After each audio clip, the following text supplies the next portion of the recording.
৩৬ ঘন্টা পেরিয়ে গিয়েছে, পানাগড় কাণ্ডে কিন্তু গ্রেফতারির সংখ্যা এখনো শূন্য। ২০ কিলোমিটার ধাওয়া করে যায় একেবারে ন্যাশনাল হাইওয়ের ওপর দিয়ে দুষ্কৃতীরা এবং কটূক্তি করা হয় মহিলাকে লক্ষ্য করে। বারবার গাড়িতে ধাক্কা মারা হয় মহিলার, নিয়ন্ত্রণ হারিয়ে গাড়ি উল্টে গিয়ে তরুণীর মৃত্যুর ঘটনা ঘটে গিয়েছে। ৩৬ ঘন্টা পেরিয়ে গেলেও এখনো পর্যন্ত কিন্তু কাউকে পুলিশ গ্রেফতার করতে পারেনি। বাবলু যাদব, যে সাদা ক্রেটা, যে গাড়িতে অভিযুক্তরা ছিল, যেমনটা দাবি করছেন এই যে তরুণীর মৃত্যু হয়েছে তার সঙ্গে থাকা সহকর্মীরা, সেই গাড়ির যে মালিক বাবলু যাদব, এখনো পর্যন্ত কিন্তু তারও হদিশ মেলেনি। গাড়ি পরীক্ষা করতে ইতিমধ্যেই কাঁকসা থানায় পৌঁছেছে সিআইডি।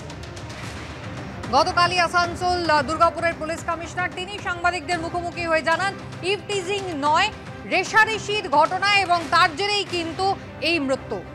পুলিশের দেওয়া সিসিটিভি ফুটেজ আপনারা দেখতে পাচ্ছেন, যেখানে দ্রুত গতিতে এই দুটো গাড়ি যাচ্ছিল সেদিন রাত্রে এবং তারপরে কিন্তু একেবারে ভয়াবহ এই ঘটনা ঘটে যায়। কাঁকসা থানা থেকে সরাসরি আমাদের প্রতিনিধি মনোজ বন্দ্যোপাধ্যায় রয়েছেন। মনোজ, গতকালও তুমি আমাদের দেখিয়েছিলে এই ঘাতক গাড়ি এবং অপর গাড়ি, দুটো গাড়ি পাশাপাশি রাখা ছিল। আজকে সিআইডি আধিকারিকরা তারা পৌঁছেছেন।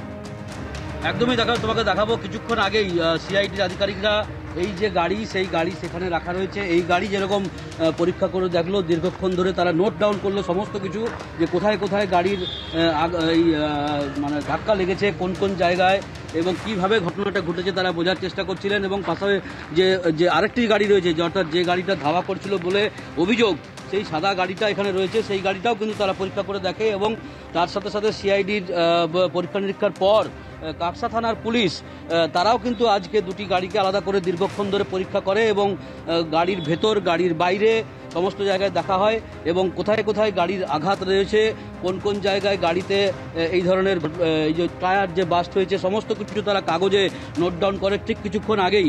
এবং যেটা থানা সূত্রে যেটা খবর, যে ফরেন্সিকের টিম তারাও কিন্তু আসতে পারে এই গাড়ি পরীক্ষার জন্য। গাড়ি যেভাবে রাখা ছিল সেরকমইভাবে গাড়ি রাখা রয়েছে এবং সমস্ত দিক চারিদিকে সমস্ত কিছু নোট ডাউন করা হয় কাঁকসা থানা পুলিশের তরফ থেকে এবং সিআইডির তরফ থেকে। কিন্তু ঘটনার পর আজকে একদিন পার হয়ে গেছে, তারপরেও কিন্তু এই যে যারা যে গ্রেপ্তার, এরকম কোনো সম্ভাবনা নেই, এমনটাই আমরা পুলিশের কাছ থেকে জেনেছি যে এখনো পর্যন্ত কেউ গ্রেপ্তার হয়নি। যাদের বিরুদ্ধে অভিযোগ, বাবলু যাদব বা তার সাথে যারা ছিল, তারা কিন্তু এখনো পর্যন্ত এই ঘটনার পর কেউ গ্রেপ্তার হয়নি। পাশাপাশি পুলিশ যেমনটা কালকে বলছিল যে রেষারেষি করছিল, কখনো এই গাড়ি এগোচ্ছিল, কখনো ওই গাড়ি এগোচ্ছিল এবং তারপরে তাদের মধ্যে কলিশন হয় এবং তার ফলেই দুর্ঘটনা ঘটে এবং তারপরেই মৃত্যু হয় সুতন্দ্র চট্টোপাধ্যায়ের, এমনটাই কিন্তু পুলিশ সূত্রে বলা হচ্ছে। একেবারে মনোজ, তুমি আমাদের সঙ্গে থাকো। ঠিক কি ঘটনা ঘটেছিল সেদিন? একেবারে ২০ কিলোমিটার গতিবেগে এই সুতন্দ্র চট্টোপাধ্যায়দের গাড়িকে ধাওয়া করে আসে ওই সাদা ক্রেটা, এমনটাই কিন্তু তার সহযাত্রীরা তারা অভিযোগ করেছিলেন। আর এই মুহূর্তে ঘটনাস্থলে আপনাদের সরাসরি নিয়ে যাব। অনির্বাণ বিশ্বাস আমাদের প্রতিনিধি রয়েছেন আমাদের সঙ্গে। অনির্বাণ, ঘটনাস্থলটা যদি একবার একটু আমাদেরকে দেখাও পরিষ্কার করে। সেদিন রাত্রে যে ভয়াবহ ঘটনার জেরে এই তরুণীর মৃত্যু হলো, ঠিক কি হয়েছিল?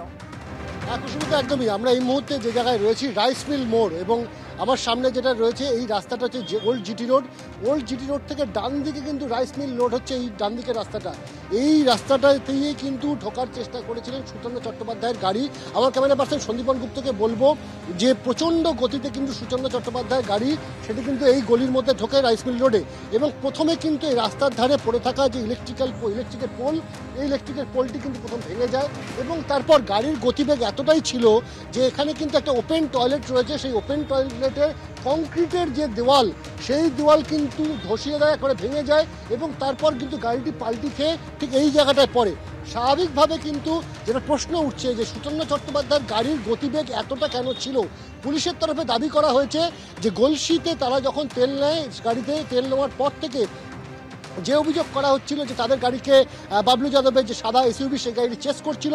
পুলিশের যুক্তি কিন্তু সম্পূর্ণ ভিন্ন ছিল। পুলিশ একটি ফুটেজ গতকালকে রিলিজ করে এবং সেখানে বলা হয় যে বাবলু যাদবের গাড়িকে কিন্তু ফলো করছিল সুচন্দ্র চট্টোপাধ্যায়ের গাড়ি এবং সুচন্দ্র চট্টোপাধ্যায়ের গাড়ি কিন্তু এই ঠিক রাইস মিল মোড়ে ডান দিকে টার্ন নেয় এবং সেই সময় কিন্তু বিপুল গতিতে থাকা এই গাড়ি সেটি কিন্তু ওপেন টয়লেটে ধাক্কা খেয়ে একেবারে পাঁচিল ভেঙে গিয়ে উল্টে যায়। প্রশ্ন হচ্ছে যে বয়ানের কিন্তু একাধিক জায়গায় অসঙ্গতি রয়েছে, কারণ আমরা দেখেছি যে সুতনু চট্টোপাধ্যায়ের সহকর্মী এবং তার সঙ্গে থাকা তার গাড়ির চালক তারা কিন্তু পরিষ্কার জানিয়েছিলেন যে একাধিকবার রেশারেশি হয়েছে, একাধিকবার গাড়িতে তাদের ধাক্কা মেরেছে বাবলু যাদবের এসইউবি, এবং পরবর্তী সময় একেবারে শেষ পর্যায়ে বাবলু যাদবের এসইউবির যে ধাক্কা, শেষ ধাক্কা, সেই ধাক্কাতে নিয়ন্ত্রণ হারিয়ে গাড়িটি পাল্টে যায়। যদিও পুলিশের বক্তব্য ছিল, গতকাল যে press conference Asansol Durgapur police কমিশনারের তরফে করা হয়েছে সেখানে পরিষ্কার বক্তব্য ছিল যে বাবলু যাদবের গাড়ি, সেই গাড়িটি কিন্তু এই গলি দিয়ে ঢুকে যায়। তারপরে কিন্তু এই গলিতে যখন ঢোকার চেষ্টা করছিল, অ্যাটেম্প করছিল যখন সুচন্দ্র চট্টোপাধ্যায়ের গাড়ি, তখনই কিন্তু সে নিয়ন্ত্রণ হারিয়ে উল্টে যায়। কিন্তু এই যে বিভিন্ন প্রশ্ন থেকে যাচ্ছে যে হাই রোডে পুলিশের নিরাপত্তা কোথায়, পুলিশের পেট্রোলিং কোথায়, তার পাশাপাশি বিরত করি সুতন্দ্র চট্টোপাধ্যায়ের যে সহকর্মী যারা তার সঙ্গে সেদিন রাত্রে ওই একই গাড়িতে ছিলেন, গতকাল তারা ঠিক কি দাবি করেছিলেন দেখুন একবার।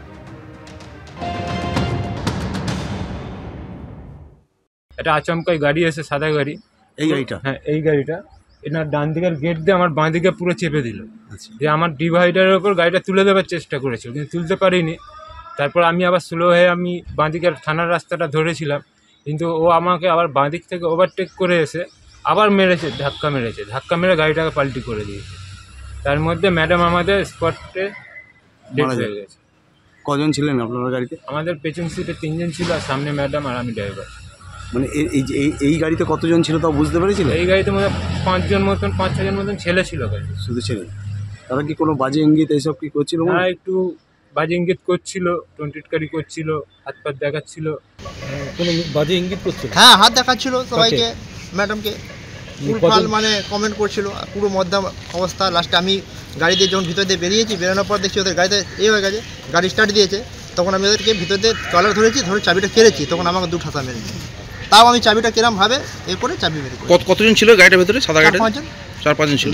হতে পারে কি আমি রাস্তাতে দাঁড়িয়ে যেতাম, তো হতে পারে ম্যাডামকে আমার নামিয়ে নিত, এরা নামিয়ে কিছু করে দিত আমাদের বন্দুক থেকে কিছু করে। কিন্তু লাস্টে আমরা কী করে এখান থেকে করলাম, লাস্টে গাড়ি পাল্টি করে ওরা ফের পালানোর চেষ্টা করেছে। তার মধ্যে আমি এখানে বেরিয়ে ভিতর দিয়ে কেরমভাবে বেরিয়ে ওকে ধরে চাবিটা কেড়ে আমি স্যারকে হ্যান্ড ওভার করে দিচ্ছি।